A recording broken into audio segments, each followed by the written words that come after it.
หน้าหนาวก็หนาวเงาขี้ขาดอาบน้ำก็มีแยะไปป่าแปะเอาปืนยิงโป่งแล้วห่อปกนะโมตัสสะภะคะวะโตกินตำบะโอลุตองจกไก่แจ้ไก่จนของเฮาเป็นห้าเต็มเล่ายืนเงากกงกเอาแป้งห่อหมกดีกว่านะจ๊ะมุบมิบลืมหูดสิฟังหล่นขึ้นรถคนหลายอดเดี๋ยวเฮาก็อากังงะแป่งหน้าบ่หูเรื่องนึกว่าเฮานี้ก็อันละเอามือไปปะเฮาฟังหูดสิบดังสวับ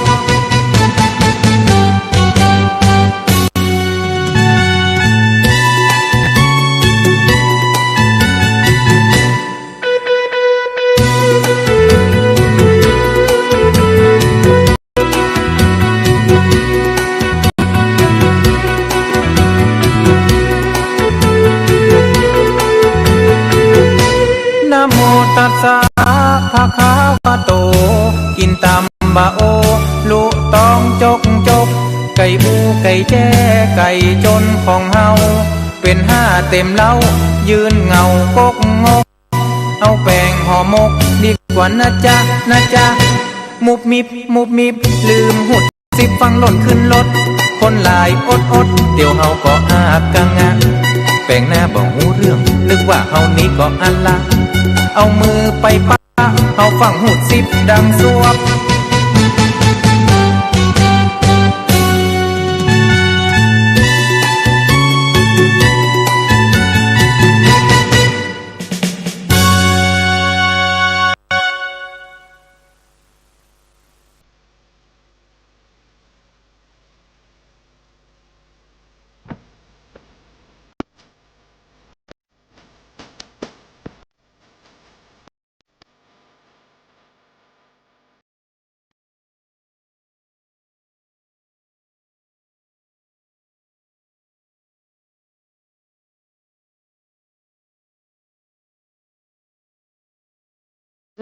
ก่อนสัญญากันว่าจะได้ลืมฮักที่เคยฝากไว้ที่ลืมกอดไม้ที่เคยนั่งเคียงลืมเปลี่ยนลืมซาลืมโป่งหาลืมเคียงมาตัดความสิ้นเปียงลืมองค์เมียงลืมแม่พอยังลืมเพียงก่อนนั่งเขียนเคยเรียนอีกนี้ยามอ้ายทำสาวตีเล่นกุลีสองคนจำตาลืมไฟแม่วอมลืมแม่ทองที่เคยใส่ปลามาทุกสั่งได้จ้าจากบ้านนาตัวบ่แลบ่เลี้ยวไปสู่กับไอ้ไหนท่านไหนกันแล้วเดินหาเจ้าสุดเศร้าไอ้เศร้าแลเลี้ยว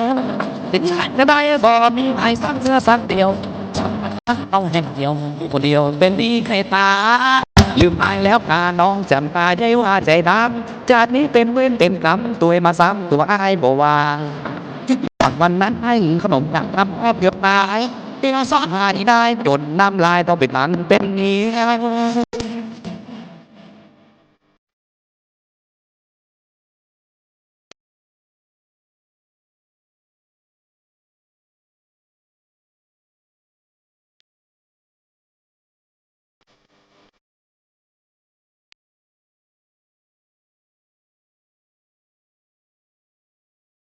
ตายแล้วมาก่อนสัญญากันว่าจะได้ลืมฮักที่เคยฝากไว้ลืมขอนไม้ที่เคยนั่งเคียงลืมเปลี่ยนลืมซาลืมโป่งหาลืมเคียงมาตัดความสิ้นเพียงลืมปนเมียงลืมแน่หอยาลืมเสียงก่อนนั่งเขียนเคยเรียนอีกนี้ยามอ้ายกับมือสาวทีเล่นกุลีสองคนจันตาลืมไฟแหน่วอมลืมแม่ทองที่เคยใส่ปลามาทุกสั่งได้จ้าจากบ้านนาบ่แลบ่เลี้ยวไปอยู่กับไอ้ไหนท่านไหนกันล่างเดินหาเจ้าสุดเศร้าไอ้เศร้าแลเลี้ยวจะได้บ่มีไอ้ซ้ำเสื้อสักเดียวห้องแห่งเดียวคนเดียวเป็นดีใครตายืมไปแล้วกาน้องจำตาใจว่าใจดำจากนี้เป็นเวทเป็นกรรมตัวมาซ้ำตัวไอ้บ่วางวันนั้นขนมตังน้ำพอเกือบตายมีมาซ่อนหายได้จนน้ำลายต้องเป็นอันเป็นนี้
จะขอเชิญชวนมาเที่ยวเมืองเชียงใหม่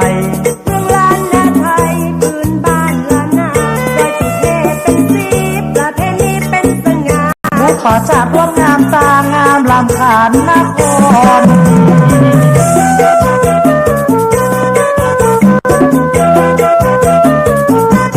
มันเป็นเรื่องจริงที่เปิ้นกล่าวขานมาตั้งนมนานโดยสุเทพเฉียดฟ้ากลับไปสู่ฟ้าบูชาเคารพขอมือได้พบสิ่งที่งามดี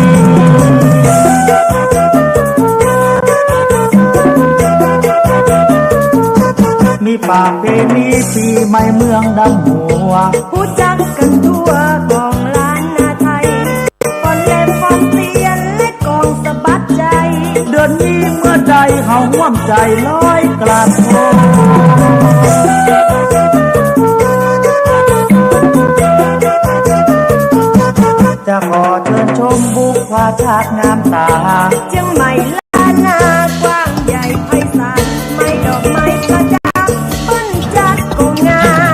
สมดังกำงามลำขานมาก่อน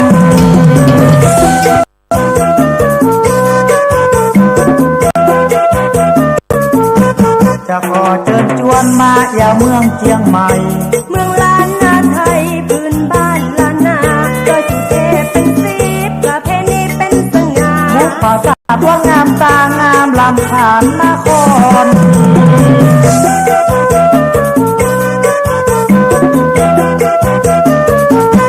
มันเป็นเรื่องจริง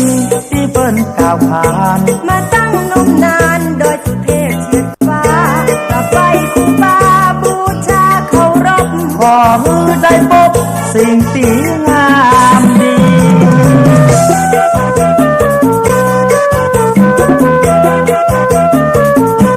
มีป่าเพณีปีใหม่เมืองดำหัว ผู้จักกันทั่วของล้านนาไทย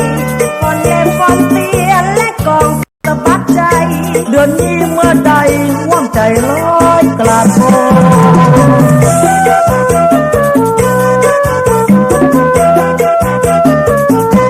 จะขอเชิญชมบุพชาติงามตา เชียงใหม่ล้านนากว้างใหญ่ไพศาลไม้ดอกไม้ประดับต้นจัดก็งาม สมดังกำงามลำขานนคร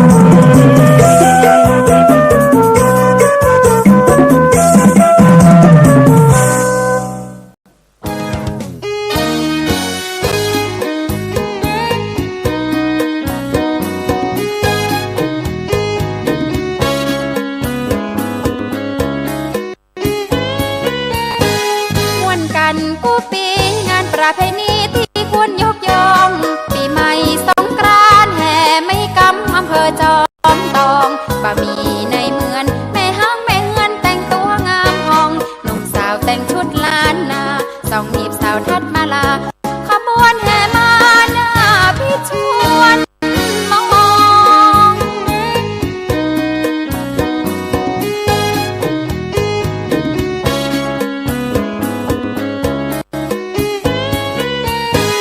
ปีสุกปีสาปีอ้อยขมาสีทองมานุ่งผ้าไหมห่มผ้าสบายแพรลายสีทองหนุ่มๆนั่นนอนุ่งเตียวสะดอแล้วมัดผ้าตองสมังเขิบซับมือขาลายมาตบประภาพสาวไหมแห่กองสะบัดใจผู้เจชิงมอง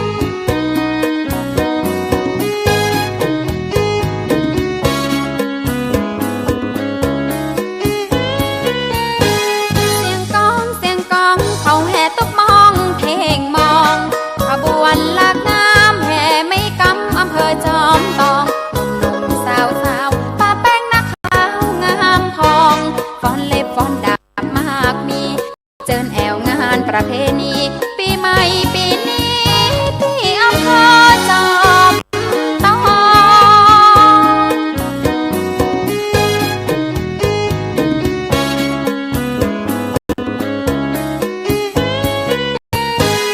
ลุงสุกลุงซ้อมลุงจันลุงจ้องลุงมองตีกลองมองซองมันยังมาปังตุกมองเพ่งมองสะลอคุยซึ้งทิ้งตาติตึงทองตาติต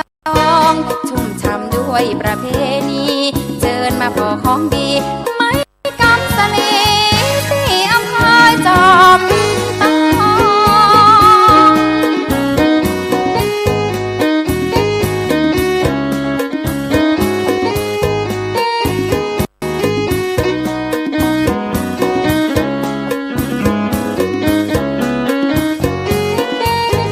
เสียงกองเสียงกองเขาแห่ตบมองเพ่งมอง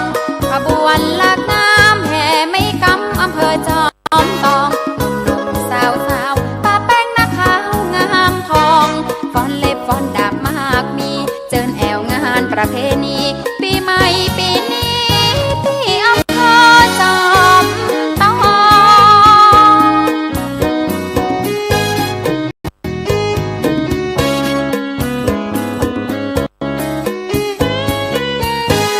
ลุงสุกลุงซ้อมลุงจันลุงจ้องลุงมองตีกลองมองซองมันยังมาปังตุกมองเพ่งมองสะลอคุยซึ้งทิ้งตาติตึงทองตาติตองชุ่มช่ำด้วย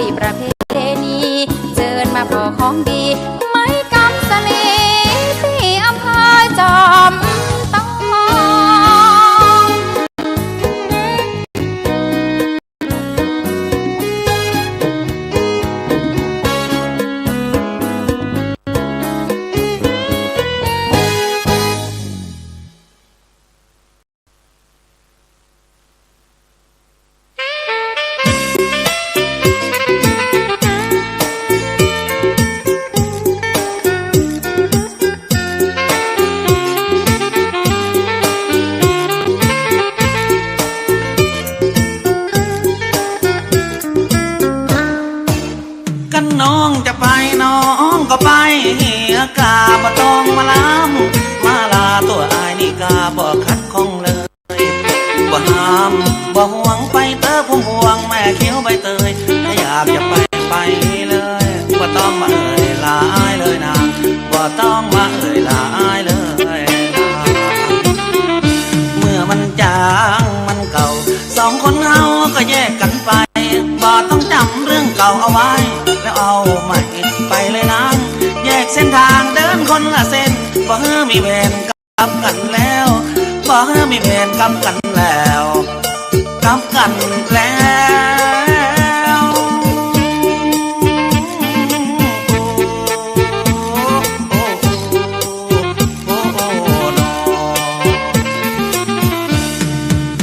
หากน้องได้ดีอ้ายนี้ก็ดีใจตัวยขอให้ปันป้าคนรวยนะแม่คนสวยบอกใจว่าแซวโยกดีวันไหนบอกเธอสามวัยจะไปห่วงแจวขอฮักหวานแววปันมีลูกแก้วมาอุ้มเนื้อนางปันมีลูกแก้วมาอุ้มเนื้อนางตัวอายแต่ขอวางคือมันจางไปก่อนพ่องนายเพื่อลืมเรื่องเก่าที่หายลืมได้ก็เอาไม่แตนบ่มีแฟนอ้ายคงว่าเศร้าขอให้สองเฮาจบกันแล้วขอให้สองเฮาจบกันแล้วจบกันแล้ว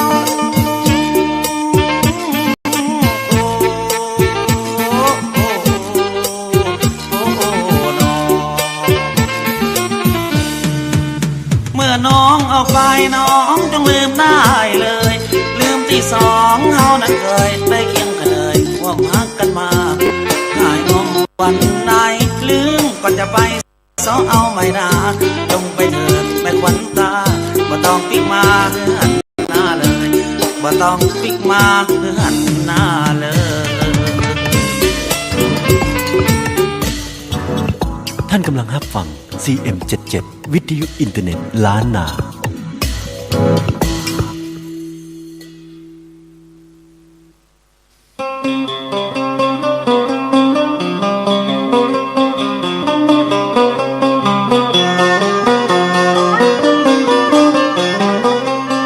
หลานเฮยหลานเข้าใจลูกเจ้าวักน้ำสวยหน้าอย่านอนเข้าใจลูกเตอะฟังกำอีปูสอนอีปูมวยมอนไผจะสอนหลานได้เนี่ยเวียกเนี่ยสวนให้หน้าเนื้อไตบกถางตัวไปมันเนี่ยมีที่ทำกินพวนดินอย่าละจะปะผลขึ้นไปลุ่น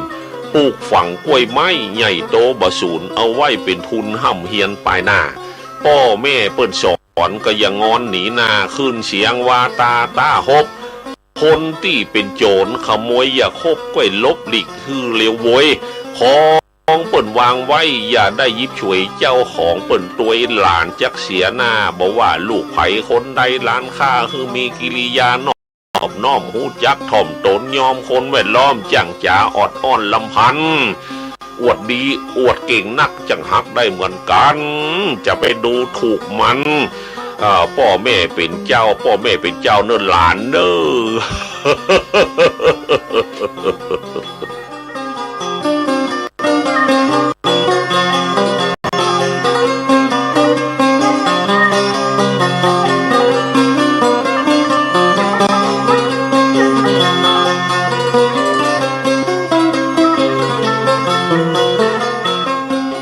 มาอู้ถึงเรื่องอาหารการกินให้เหมาะสม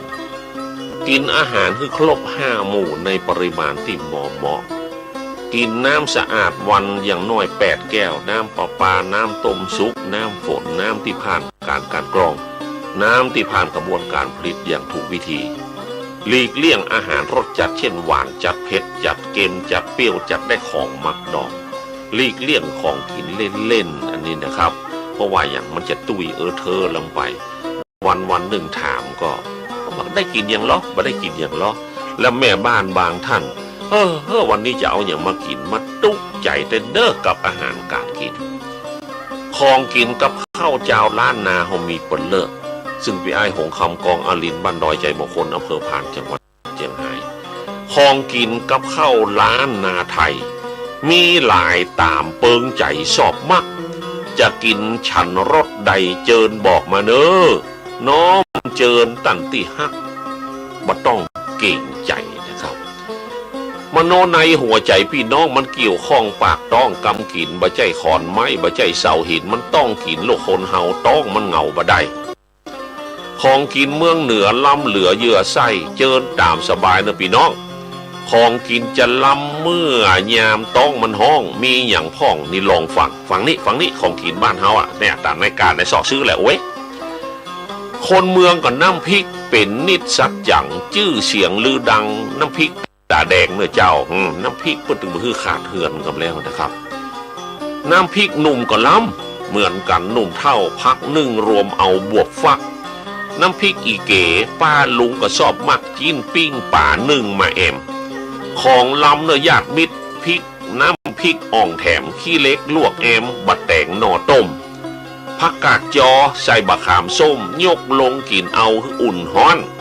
แกงอ่อมงัวควายกับบะอายพี่น้องแกงพักบะค้อนก้อมกะลำดีกินลาบแถมนั่นทุกท่านบันนี้เป็นของกินดีเมืองเหนือเฮาเจ้าเอาไปคั่วให้แล้วใส่เพี้ยดีขมนิยมหนุ่มเท่ามีเหล้ามาแอมเพิ่มรสจะไปอู้ต้มเปื่อยต้มขมนิยมหีบสดกับไส้เพี้ยปิ้งหอมลำในขันโตกนั่นปล่อยงานประจำยำไก่กับจัดลำด่วนไผ่กับเปิงเจ้ายำไก่มันต้องใส่หอมด่วนผักไผ่มันถึงจะเปิงถ้าตำบะเขือนี่อู้ไปตั้งคนเท่าบนเนอยำหน่อยำเตาอ่อมฟักแกงแค่แกงหอยสีม้อยก็ชอบมักน้ำพริกปลาน้อยปูนาเปิดปลาน้อยปูนายามนี้ครับแกงส้มหน่อไม้กินง่ายนะกันลาบป่าเนี่ยโอเนสกะลาบป่านะน้ำพริกแมงดายอดผักแว่นหั่นโอ้ยอดผักแว่นเขากับแผ่นรับลาบป่าน้ำพริกแมงดานี่นะยอดผักแว่นหั่นอันเนี้ยของกินลำดีบะหมี่อยากกันยำฮกก็ลำบ่น้อยเหมือนกี่เตี้ยเหมาะกะใส่พริกเผ็ดเหือปังหลังย้อยมีซาลาบก้อยยำแรงหน้าผักกาดนั่นตึงต้มตึงแกงข้าบเจ้าโพดแรงเมียแปลงแต่งห้างลมเย็นก็จะมาแหงนะมีแกงกระด้างแม่ก้ากระดาดังจะจ่ายซื้อจีนทรงแคบหมูเลี้ยงดูข้าบมือใส่อั่วใส่กอกปลาลำดีของลำห่ำพร้อมแกงหยวกแกงปีนับเป็นโจกดีคนเมืองเหนือเฮาเจ้ายังมีแถมหลายท่านนายหนุ่มเท่าของกินหมู่เฮาชอบมักเดือน9เดือน10เฮ็ดหอนออกนักคั่วแกงเฮ็ดถอบเฮ็ดดินของกินสอบหัวพักขอบหัวพักละกะถินแมงมันอยู่ดินป่ายไม้ก็หมดส้มมันถึงมีกูอย่างของกินของฉันเพชรมันหวานส้มปีตานอยู่บนออกเป้าบัดตันเสาะหาเวลาฝั่งเฝ้าแม่ก้าน้องเจ้ากระดาตำของกินฝั่งเฝ้ากับข้าวประจำหมอกปอกินลำไข่ทอดไข่ต้มยังมีแถมหลายเล่ายายบะล่มต่างคนก็โหมลำชอบมักมีประโยชน์กินเนื้อตันที่หักลำนักกระตึกที่หูคอข้าวห้ามกำซอย่างปอตอีเต่านี้สู่กันฟังก่อนเลยนายเฮ้ยไผ่กึดบ่ออกฟังแล้วก็ไปซอกกินเอากะครัวจีกุ่งยำนี่ไปซอกคุณจีกุ่งมาตำน้ำพริกก็ยังลำอยู่แต่คันนี้มันมีผักกับเหมาะเด้อเฮ้ยแต่ว่าใหญ่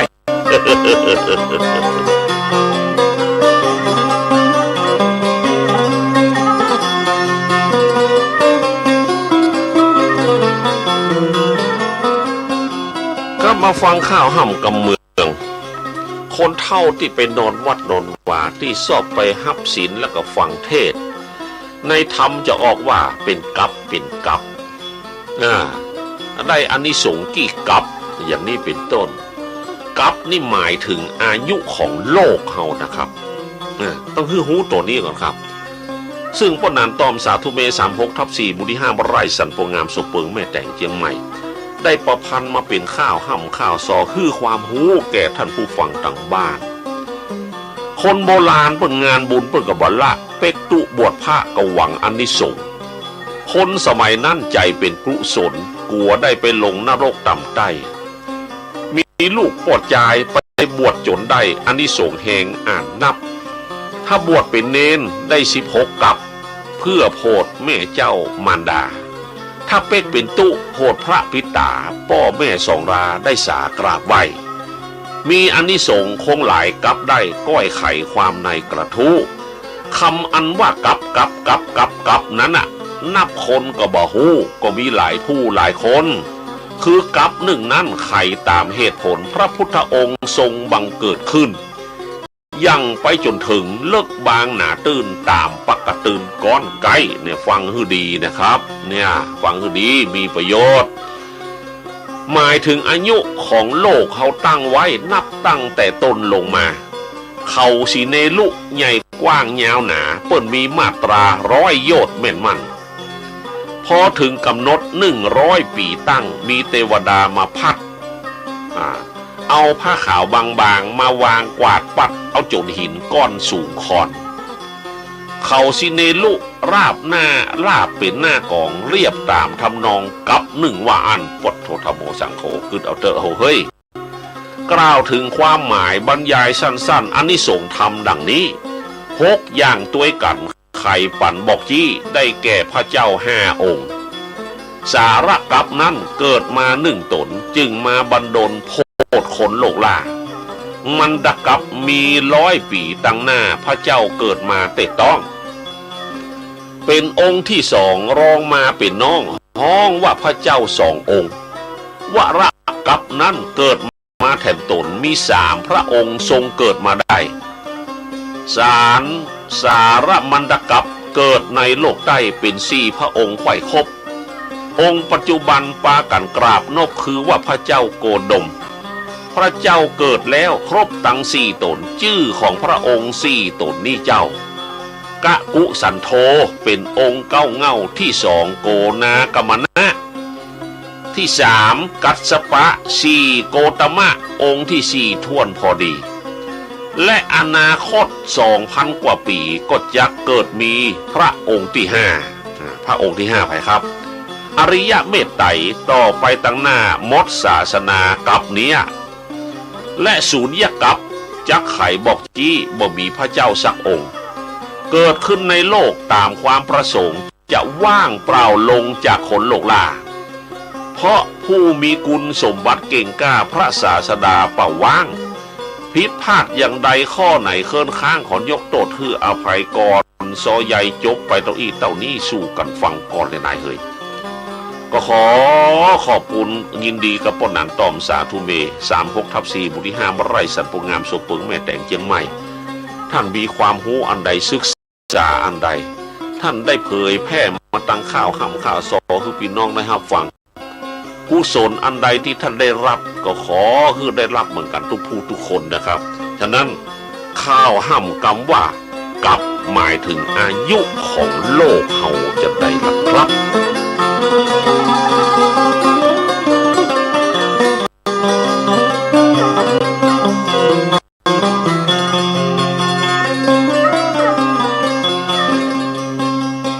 กลางภาษาเอาเรื่องธรรมะธรรมโมเอาเรื่องวัดมาอู้พ่องเขาบอกว่ากันเนาะมันสอบ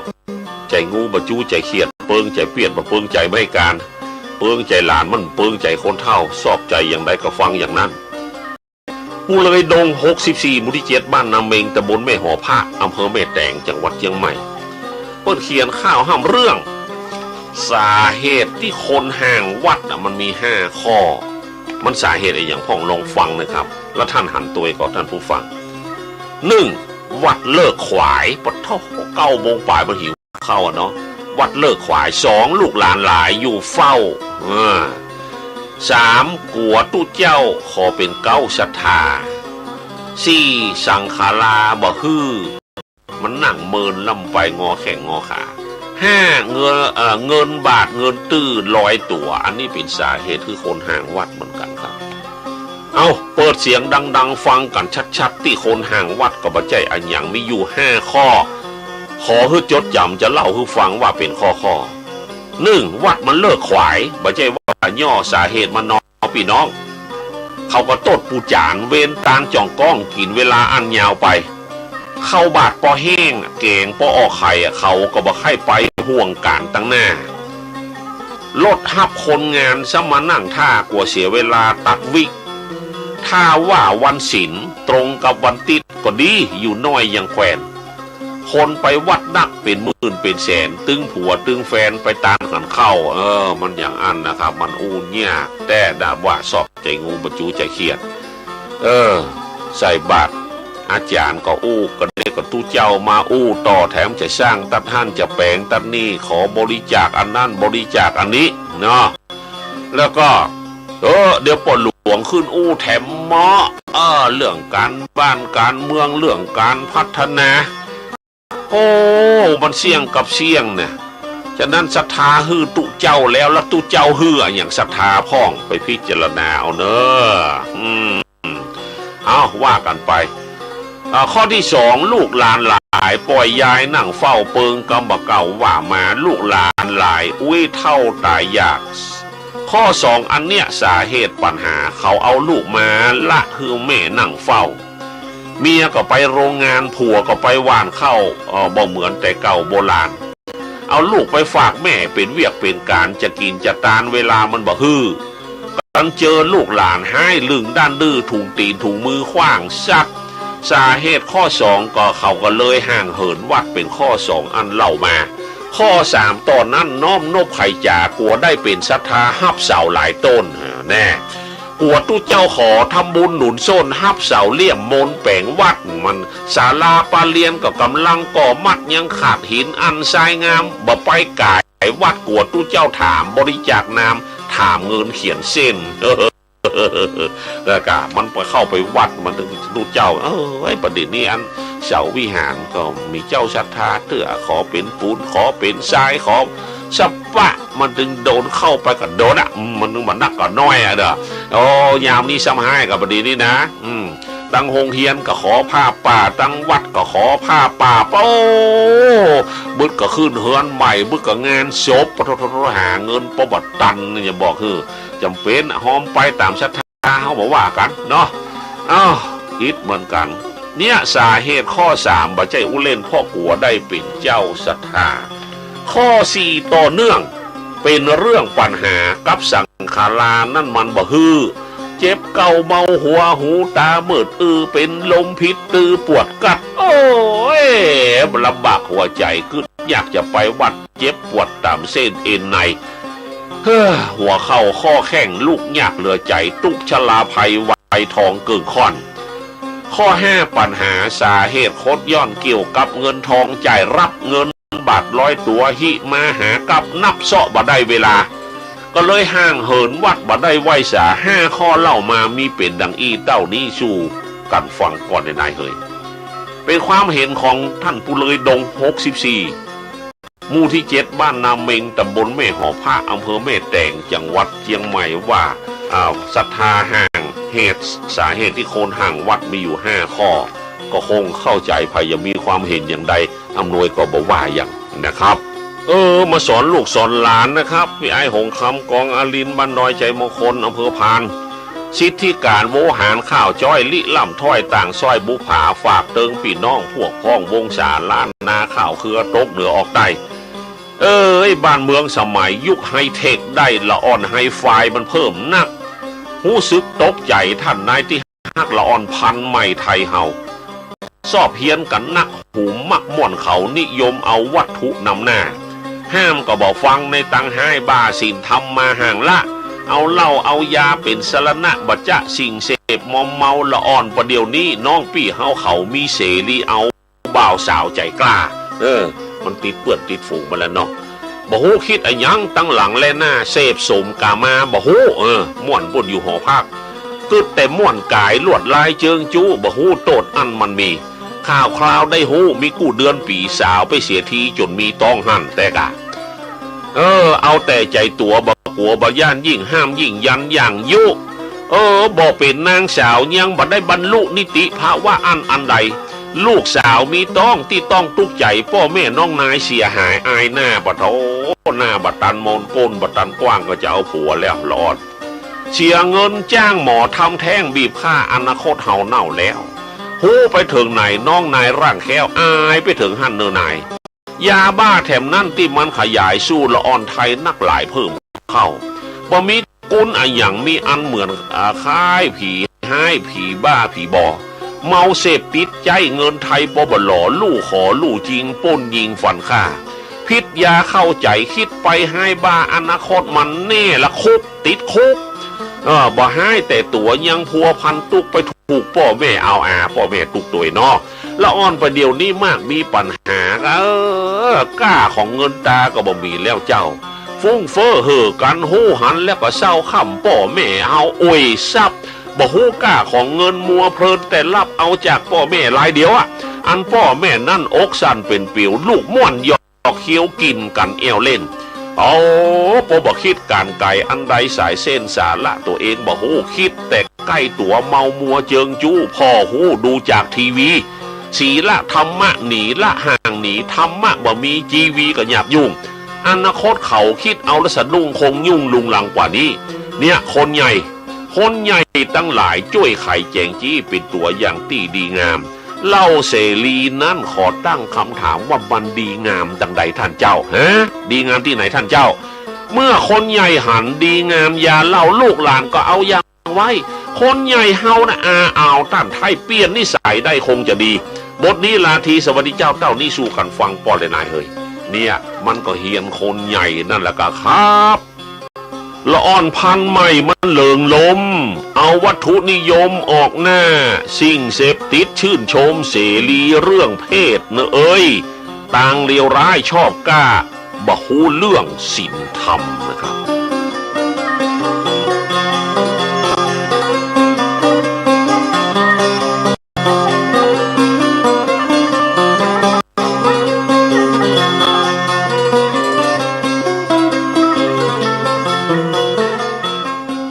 ยกมือ10 นิ้วกายเก้าเกสีขอสวัสดีพี่น้องตัวหน้า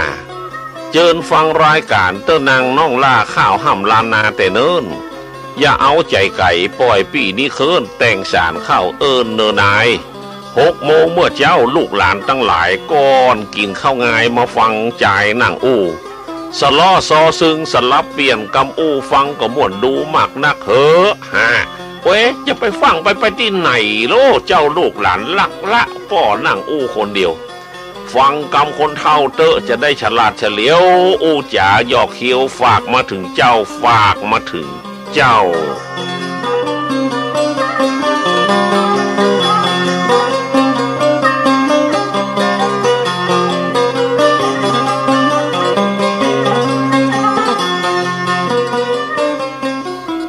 มาจากป้นนานตอมสาทุเม36/4 หมู่ที่ 5 บ้านไร่สันปงงามตำบลสบเปิงอำเภอแม่แตงจังหวัดเชียงใหม่เรื่องพ่อแม่ลูกครอบครัวว่าอันดาเดินหลงทางการเดินหลงทางนะทำให้มีปัญหาในครอบครัวนักทีเดียวครับมันจะสะท้อนถึงพี่น้องหมู่บ้านของผู้ฟังต่างบ้านบางครอบครัวอาจจะมีความสุขบางครอบครัวมีแต่ปัญหาและความทุกข์ลองฟังนี่แหละครับและก็ท่านจะปฏิบัติตัวอย่างไรให้มีความสุขในครอบครัวได้ขอฟังสักน้อยหนึ่งครับปราชญ์เจ้าบ้านอย่างพ่อนานตอมได้แต่งเอาไว้ขอไหว้สาอาวพี่น้องตัวโขงเขตห้องล้านนาเมืองเหนือห้ำเป็นข้าวจ้อยถ้อยกำดีเหลือเอามาจุนเจือพี่น้องเหนือใต้ยกมือขึ้นสาวันตากราบไหว้ปอขออภัยหม่อนน้อยลังเตื่อบทความบ่งามเรียบร้อยกระทบท่านเจ้าคนใดเรื่องพ่อแม่ลูกบ่ใครถูกใจถ้าครอบครัวใดเป็นไปดังอีมันบ่คงทนซับสนปนปีเรื่องมันเป็นไปอย่างนี้พ่อกินเหล้ามาอู้จ๋าเศร้าซี่เดือดนั้นปั่นปีคุยวงเหล้าขาวเบียร์จ้างโซดาแม่โขงกินแล้วเมางงลืมหลังลืมหน้าเอาจนติดนิสัยใจปอเป็นบ้าคิงฮาต่อตาโอ้พอขวดแล้วหนูขวดกองข้างฝาเต็มบุ้งเต็มซ่าเมาก็ดื่มเหล้าเข้าบาพาร์ทเนอร์คอยยุจุเอาเงินป่าปอสว่างขึ้นมาเหลือกระเตียวก้อมเงินหมดกระเป๋าเอาไหนมาซ่อมเป็นหนี้ในบาร์ในครับตั้งบ้านเฮือนหอปอบ่ยอมฮับก็เพราะมืดหน้าตามัวหันโกงจักนั่นมันตึงบ่ก วนึกเป็นดอกบัวเอามายั่วเล่นหาความสุขสมอารมณ์ตื่นเต้นเล่าถึงประเด็นป่อไว้แม่ก็มาเป็นเล่นก็วงพายบ่ใครฟิกบ้านสักวันนั่งล้อมวงพายได้แต่สุขสันต์ลงการพนันติดหวันจ่องห้อยคนลงการพนันก็เกิดแต่มันถึงบ่เกิดถึงผัวกับตัวลูกน้อยอยู่บ้านรอคอยเป่าว่างบ้านจองหอเฮือนเหมือนกับบ้านร้างมันห่างจากเจ้าของมันไอ้พ่อก็เมาเหล้าแม่เจ้าก็สุขสันต์เล่นการพนันจนลืมลูกเต้านี่นะครับไม่ยิงถ้าติดการพนันสูบบุหรี่กินเหล้าเล่นพายหายก้นคบเครื่องมันตึงมาด้วยกันหมดจูหมูนี่ครับเพราะว่าผมเคยอยู่บ่อนมาตั้งแต่10 กว่าขวบก็อยู่บ่อนพายมาโดยตลอดเลยหูครับอันนั้นส่วนมากมันจะเป็นอย่างนี้อันที่ดีๆนะมีส่วนน้อยที่บ่เสียคนเสียผู้เสียคนในส่วนใหญ่ทีเดียวครับสูบบุหรี่กินเหล้าเล่นพายหายก้นเวลาซวยมาไปแก้ซวยก็กินเหล้าต่อแม่ก็ครับเนี่ยเวลาได้เงินมาก็กินเหล้าต่อฉลองกันแฮมเมาะนะครับผัวก็มัวเมาตั้งกันเหล้าบ้านจองหอเฮือนเหมือนกับบ้านร้างมันห่างจากเจ้าของมันพ่อก็เมาเหล้าแม่เจ้าก็สุขสันต์เล่นการพนันจนลืมลูกเต้าราคะตัณหาครอบงำใจเจ้าคุณค่านารีย่อยยับแม่นครับเล่นจู้สู่ชายเสียหายบ่นับรับความสุขได้ชั่วคราวเมาไปแล้วหรอเปลี่ยนกู้ควงไปหลงคบจู้อยู่อย่างหนุ่มสาวบ่กึดไปยาวตัวเป็นแม่บ้านกิเลสครอบงำใจดำหน้าด้านมันเป็นตัวมารยั่วยุเลยหลงงมงายอบายมุกเสียตึงสองเจ้าผัวเมียลูกเจ้าหน่อไทยเอาไว้ในเสียเมื่อสองผัวเมียเล่นพายกินเหล้าฟังนะครับมีก็ตั้งบ้านท่านมีก็ครับจนบ่กึดหาพุทธาลูกเต้าโง่เขลาเบาปัญญายิ่งนักลูกเต้าพุทธามาขาดความรักบ่ฮู้เนี่ยอันสันใดเขาบ่ได้พบความอบอุ่นใจก็เลยหนีไปปึ้งกับยาบ้าเอาละลูกก็ไปบางที่บางแห่งเขาหันพ่อก็เล่นวงพายแม่ก็เล่นวงพายลูกมันแถมวงค่ำมากกับกินลาบลู่เล่ากันปะโถมีความสุขพออายุเท่ามาปะโถเปื้อนฝูงหายหมดครับเปิ้งไผ่บันได้เลยครับนั่นก็เสียหมดครอบครัวเสียเกียรติเสียชื่อเสียงคนคบค้าสมาคมก็หายหนีจากไปบนตรงเสียงอายุก็เลยไวหาฮับบัตันเสร็จแล้วครับมีอย่างก็ขายหมดเลยหนีไปเปิ้งกับยาบ้าลูกจะเป็นสันไดต่อไปตั้งหน้าไปหลงติดยาชั่วช้าตั้งแก๊งขวนเมืองนั้นเนืองปั่นว่าต้องเอาตั้งหน้าเป็นไปคบกับวัยรุ่นอบอุ่นตุ่นใจจะเนี้ยอย่างใดหาทางออกได้ถึงจะล่มจมสังคมหมองไหม้เขาอยู่ในวัยไร้คิดพ่อแม่ปลูกฝังหนทางชีวิตพิษแผกจากเบ้ากองทำครอบครัวเฮานั่นจะเหลืออันยังมันจะต้องพังยับเยินป่นปีไผยาวเมามัวทำตัวอย่างอี้เป็นตังบดียิ่งล้ำถ้าครอบครัวใดเป็นไปที่จะต้องช้ำเพราะการก่อนสร้างทางเดินไปบ่ถูกทิศชีวิตห่างเหินมันยากเหลือเกินจะกลับตัวได้ตาบอดบหันมันหูเหนือใต้เขายังเดินไปถูกทิศเฮาคนตาดีควรมีความคิดชีวิตจะต้องรุ่งเรืองบ่นับตุพระก็คือนับถือผ้าเหลืองบ่นับต่อเฟืองก็คือนับเบ็ดเข้าบ่นับคนก่ำคือยำคนเท่าที่ชราโรยแก่ข้าวขอความสุขีใจดีจื่นย้าวฟังสารข่าวซอยใหญ่ขออภัยกันไว้เต้าอี้เต้านี้สู่กันฟังก่อนเลยนายเฮ้ยครับปรานตอมสาธุเมปราดเจ้าบ้าน36/4 หมู่ที่ 5บ้านไร่สันโปงงามโซเปิงแม่แตงเชียงใหม่ฟังข่าวฉบับนี้ท่านละคิดหวนถึงครอบครัวของท่านถ้าบ่มีอย่างนี้ท่านเป็นผู้โชคดีวางแผนชีวิตที่ดีครับทบทวนตัวเองนะครับว่าอย่างพ่องเกิดในครอบครัวเฮามีครอบครัวมากี่ปี3 ปี5 ปีความเจริญรุ่งเรืองกับตัวเองและครอบครัวไปจะได้พ่อง10 ปีดีขึ้นกว่าเดิมก่อนนะครับอันนี้ต้องคิดเหมือนกันนะครับถ้าเราเดินตามหลักพระสัมมาสัมพุทธเจ้าท่านก็จะพบความสุขครับฉันทะพ อใจในสิ่งที่เราหมายวิริยะนะครับคือความเพียรมานะในสิ่งที่เราหมายจิตตะก็ต้องทำในสิ่งที่เราหมายแล้วก็วิมังสา4-5 ข้อที่ครับผมก็อธิบายบถูกผมบอกใจตู้เจ้าก็เลยเอามาเล่าให้ฟังท่านทบทวนตัวเองไว้แล้วงานเงินงานนั่นน่ะเป็นจะได้พ่อง3 ปี 5 ปีท่านกำลังอยู่ในจังหวะไหนจังหวะถอยหลังกะจังหวะก้าวหน้าจังหวะทรงอยู่กะแล้วท่านจะปรับปรุงคนในครอบครัวของท่านอย่างไรจะเดินให้มันถูกทิศเดินให้มันถูกทางเพิ่นว่าห้อมหนูไตห้อมในในเดียวอย่างนี้แหละครับท่านก็จะพบความสุขในครอบครัวและในชีวิตได้ครับ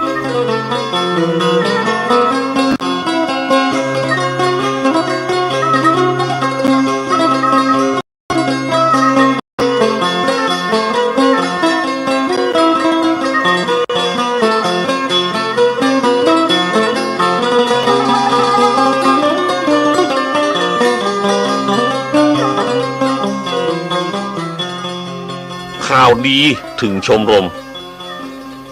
น้องแสงจันทร์สุภาท่านได้ไปสอนหลายที่หลายแห่งข่าวดีถึงชมรมข่าวจ้อยผู้ฟังข่าวซอยทุกท่านเจ้าเหนือแสงจันทร์น้องไทยได้ไปช่วยเหลือสอนข้าวสอนเครือนักเรียนทุกห้องป.1 2 3 4 5ถูกต้องสอนตามทำนองข่าวจ้อยจันป.6แถมขีดแต้มเรียบร้อยสอนทุกเรื่องถ้อยคารมชุมชนบ้านร้องโรงเรียนประถมเปิ้นได้นิยมคำคมข่าวซ้อยเปิ้นมีโครงการสืบสารที่ถ้อยเพื่อเป็นแนวรอยสืบไว้วัฒนธรรมล้านนาข้าวใจภาษาถิ่นให้คงเดิมอาจารย์ใหญ่นั่นท่านได้ส่งเสริมท้องถิ่นดังเดิมเพิ่มเติมก้าวหน้าท่านเจิญแสงจันทร์สุภาน้องล่าเป็นวิทยากรกล่าวจี้เมื่อเดือนกรกฎาคมผ่านมาแล้วนี้2545นี่นะน้องสอนข้าวจ้อยเรียงถ้อยภาษาท้องถิ่นล้านนามาตามแบบเบาสอนลักการเขียนข้าวซอเก้าเง่าแผ่นผังสำเนาข้าวจ้อยสอนอ่านสอนเขียนนักเรียนใหญ่น้อยสนใจข้าวซ้อยคำคมกำอู้ม่วนเพราะไพเราะเหมาะสมภาษาคารมของคนเก่าเกือเล่าความเป็นมาล้านนาไฟเอื้อเรื่องความเชื่อควรทราบไว้มีการเลี้ยงผีมีหม้อน้ำใจไว้กิน3 หม้อพอดีมีหลองเข้าไว้จักได้เป็นสีทุกบ้านจึงมีห้านน้ำหลองเข้าสมัยก่อนบทประเพณีต่างๆวิถีชีวิตของคนบ้านเฮาเล่าถึงนักบุญแห่งล้านนาเจ้าละอ่อนของเฮาจำไว้สร้างต่างขึ้นบนดอยสุเทพไทยพระครูบาเจ้าศรีวิจัยส่วนยอดนักรบล้านนาจากไข่ท่านได้นำชัยชนะเก่งกล้าจืดกันเจ้าหนานทิพช่างเลิศล่ากอบกู้ล้านนาเอาไว้นี่ยุคหนึ่งนะครับส่วนยอดกวีล้านนาข้าวใจฝีปากเก่งได้แหลมคมฉลาดเลิศล้ำน้ำคำเหมาะสมเป็นที่นิยมของคนตัวห้องต้นแบบข้าวสารตำนานถูกต้องยอดกวีทองข้าวใจคือภริยาพงโบหารตันไทยผู้ริเริ่มได้ก่อนมาท่านก็คงจะแปลกใจว่าภริยาพงโบหารท่านลองหาประวัติศึกษาเอานะครับถ้าสนใจผมเองในฐานะที่เคยเป็นประธานชมรมฟื้นฟูกวีล้านนาไทยได้สละเงินส่วนตัว 37,000 กว่าบาทครับเปิดมาหอมถึง 4,000 กว่าบาทสร้างอนุสาวรีย์พญาพงโบหารไว้ที่หน้าวัดสวนดอกอำเภอเมืองเชียงใหม่แล้วถ้าท่านสนใจเพื่อไปกราบไหว้แล้วก็ท่านจะศึกษาหาประวัติได้นะครับผู้ลิเริ่มได้ก่อนมาท่านได้เรียงร้อยน้ำถ้อยภาษากวีล้านนาคนแรกว่าอันรัตนกวี3ราชสำนักฮั่นเชียงใหม่ลำปางแป่แล้วแม่ยามขับขันท่านก็ยังคาดแคล้วลอดตัวเพราะแก้วกวีสเสน่ห์เลิศล้ำรูปงามสมศรีประสบผลดีย้อนฝีปากเจ้าเล่าเรื่องสถานโบราณเก้าเง่าของล้านนาเฮาถิ่นแคว้นรวม8 จังหวัดสมบัติแน่นแฟ้นชื่อเสียงเนืองแน่นเมืองบุญสิ่งที่มีก้าล้ำบ่ห้ำก็จะหายสูญเล่าเรื่องทำบุญเดือนไหนควรสร้าง เล่าการนับปีราศีกล่าวอ้าง12ตัวนามทราบไว้จอหมาปีเซตกุนหมูปีใกล้ใจเป้ายีเมาเลื่อยมา2 สัปดาห์ที่น้องไปอู้ฮื้อละอ่อนควรหูหลายเรื่องหลายแนวก่อนเลยนายเฮยท่านก็ครับน้องแสงจันทร์สุภานักข้าวในชมรมเฮาก็ได้สร้างสรรค์สืบสารสอดเสาะแสวงหานำหลักการไปสอนให้นักเรียนนักศึกษานักเรียนหลายๆโรงเรียนครับเพื่อได้หูจักประเพณีเก่าดังเดิมวิถีเจ้าบ้านเฮาใจเป่ายีเมาสีไซสง่าเม็ดสันเล่าเสร็จไกลคือหูเอาไว้ไม่ก็เอาของเก่าเฮาบละถึงจะเป็นยุคใหม่ก็ตามนะครับก็ต้องเฮียนหูของเก่าเฮามีค่าล้ำนะครับหาฟังบ่จะได้ง่ายๆครับก็ขอแสดงความยินดีกับน้องแสงจันทร์สุภา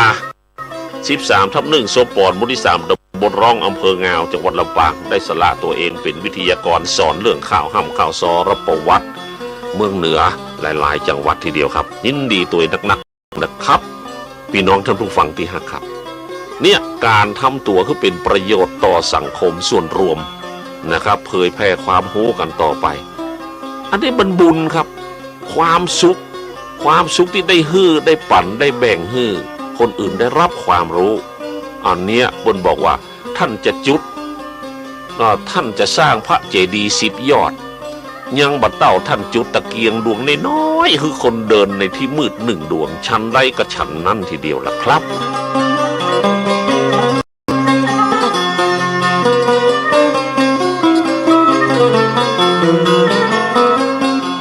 เขาบอกว่าข้าวห้ำข้าวซอต่อดีกว่าเนาะ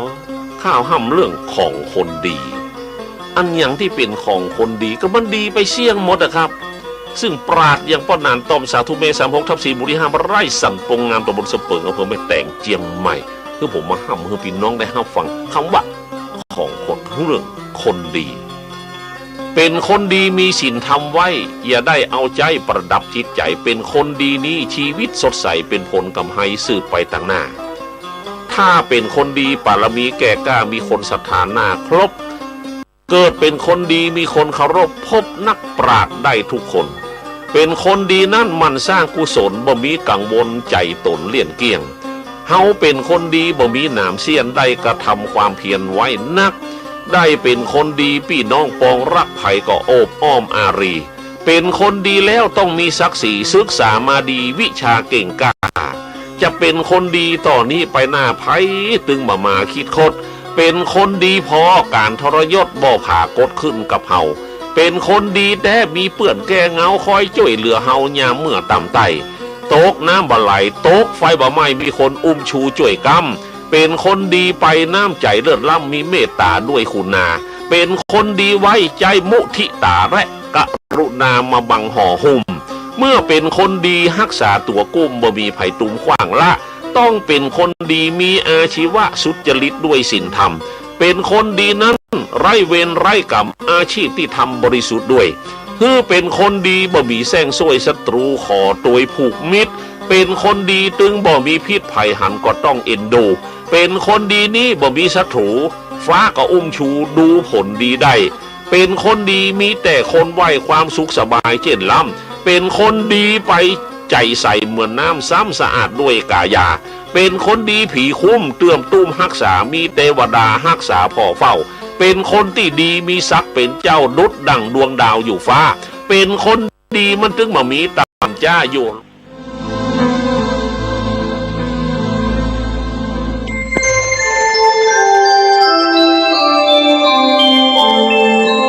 ขณะนี้ท่านกำลังฟังสถานีวิทยุกระจายเสียง